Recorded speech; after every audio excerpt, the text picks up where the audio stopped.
So may kotse na ba ang lahat? Na-release nyo na ba yung mga brand new auto nyo? Alam mo ba yung mga bagay na dapat mong gawin at i-consider ngayong new car owner ka na? Minsan kasi sobrang excitement natin, nakakalimutan na natin yung mga bagay na dapat natin i-consider, lalo na bilang new car owner. Kasi okay lang na ma-excite tayo paminsan-minsan, pero dapat responsable at always ready tayo bilang isang car owner. So when all said and done, ano nga ba ang mga kasunod after mo mailabas ang sasakyan mo sa dealer? JJ Henry po ulit, and these are some tips and reminders after mo mag-release ng sasakyan.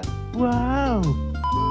So ano na nga ba yung mga bagay na dapat mo palagi tandaan after mo kumuha ng sasakyan? Nandyan syempre yung monthly, maintenance or PMS, insurance, LTO registration at marami pang iba. Sa monthly muna tayo. Syempre kung nakaloan ang sasakyan mo, kailangan mo maghulog buwan-buwan para sa monthly mo. Normally, naka-auto debit ang monthly using your own bank account na sinabit natin for auto debit arrangement during the release. So before your assigned due date, importante na funded or may enough na laman yung bank account na yon to avoid penalty. In the event of delayed payment, kailangan lang natin makipag-coordinate agad sa bank for their assistance kung paano mag-process ng payment if late na. They usually send clients some notifications if they fail to pay their monthly dues. Minsan, nagbibigay din sila ng instruction on what to do on such cases. Same thing with PDCs or post-dated checks. Kailangan din na funded ang bank account mo before the due date on your issued checks. May penalty din po yan kapag tumalbog yung cheque, and ang masaklap dyan, bounce check is considered as negative record on your banking history. Meaning, maaari po yan maka-apekto sa record mo if mag-apply ka ng loan in the future. Napaka-importante na ma-maintain ang good credit score on your banking record kasi di natin alam kung kailan natin ulit kakailanganin mag-loan, di ba?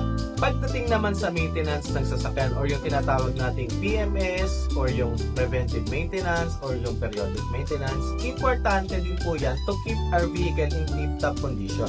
Isa pang importance kapag well-maintained ang sasakyan sa dealer is para hindi rin ma-void ang warranty nito. Pwede kasi ma-void ang warranty ng sasakyan mo on certain conditions if proven na we've neglected to take care of our car via dealer maintenance. Pwede nyo rin i-coordinate yan sa inyong mga MPs or agents. Pwede po natin yan ipa-schedule on your preferred date. Maaari din kayo pumunta directly sa dealer or mag-walk-in, pero mas okay if may advance booking tayo para iwas hassle and baka fully book na ang service. Another amazing tip regarding sa service ng inyong Toyota car is to download My Toyota app. We usually require every clients to download this app before or during the release day. Sobrang convenient kasi ng app na to, hindi lang para sa service, pati na rin sa ibang concerns mo for your Toyota vehicle like service campaign, trade-in inquiries, showroom walk-around at marami pang iba. Scan mo lang tong QR code na to para ma-download mo yung app.